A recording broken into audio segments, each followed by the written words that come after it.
यह महाभारत काल की बात है, जब भारत के एक जंगल में एकलव्य नाम का एक बालक अपने माता पिता के साथ रहता था। वह अनुशासित बालक था और उसके माता पिता ने उसकी परवरिश अच्छे संस्कारों के साथ की थी।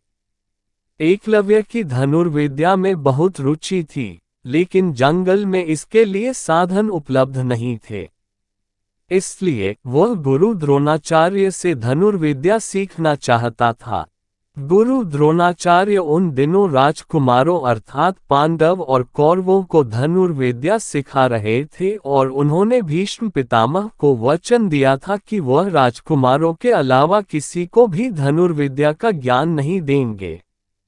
जब एकलव्य अपना निवेदन लेकर गुरु द्रोणाचार्य के पास आया, तो उन्होंने उसे अपनी विवशता बताकर वापस भेज दिया। इस पर एकलव्य बहुत दुखी हुआ, लेकिन उसने ये प्रण लिया कि वह द्रोणाचार्य को ही अपना गुरु बनाएगा। शारीरिक रूप से गुरु की अनुपस्थिति के चलते उसने उनकी मिट्टी की मूर्ति बनाई और उसके सामने तीर कमान चलाने का अभ्यास करने लगा। देखते ही देखते वह एक उम्दा धनुर्धारी बन गया। एक दिन की बात है, जब गुरु द्रोणाचार्य अपने शिष्यों के साथ धनुर्विद्या का अभ्यास करने जंगल की ओर आए। उनके साथ एक कुत्ता भी था। उस समय एकलव्य भी जंगल में धनुर्विद्या का अभ्यास कर रहा था।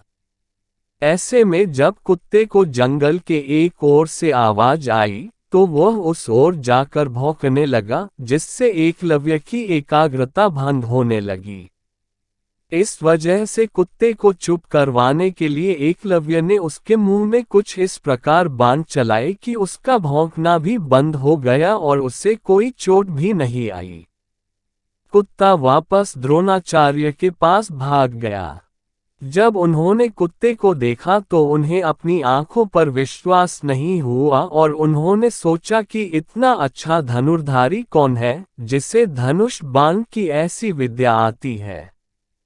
जब उन्होंने जाकर देखा, तो उनके सामने हाथ में धनुष लिए एकलव्य खड़ा था। अपने गुरु को देखकर एकलव्य ने उन्हें प्रणाम किया। द्रोणाचार्य ने उससे पूछा कि उसने यह विद्या किससे सीखी, तो एकलव्य ने बताया कि वह किस प्रकार उनकी मूर्ति के सामने प्रतिदिन अभ्यास करता है। ये सुनकर द्रोणाचार्य आश्चर्यचकित हुए। दरअसल गुरु द्रोणाचार्य ने अर्जुन को वचन दिया था कि उससे बेहतर धनुर्धारी कोई नहीं होगा, लेकिन एकलव्य की विद्या उनके इस वचन में बाधा बन रही थी। ऐसे में उन्हें एक युक्ति सूझी। उन्होंने एकलव्य से कहा, वत्स, तुमने मुझसे शिक्षा तो ले ली, लेकिन मुझे गुरु दक्षिणा तो अभी तक नहीं दी है। आदेश करे गुरुवर, आपको दक्षिणा में क्या चाहिए? एकलव्य ने कहा। एकलव्य की बात का जवाब देते हुए द्रोणाचार्य ने कहा कि गुरु दक्षिणा में मुझे तुम्हारे दाहिने हाथ का अंगूठा चाहिए। ये सुनकर एकलव्य ने तुरंत अपनी कृपाण निकाली और अपना अंगूठा काटकर गुरु द्रोणाचार्य के चरणों में रख दिया। इस घटना की वजह से एकलव्य का नाम एक आदर्श शिष्य के रूप में आज भी याद किया जाता है। कहानी से सीख। वीर एकलव्य की कहानी से हमें ये शिक्षा मिलती है कि अगर हम अपने लक्ष्य के प्रति पूरी तरह समर्पित हैं, तो उसे हासिल करने के बीच में आने वाली कोई भी बाधा अहमियत नहीं रखती।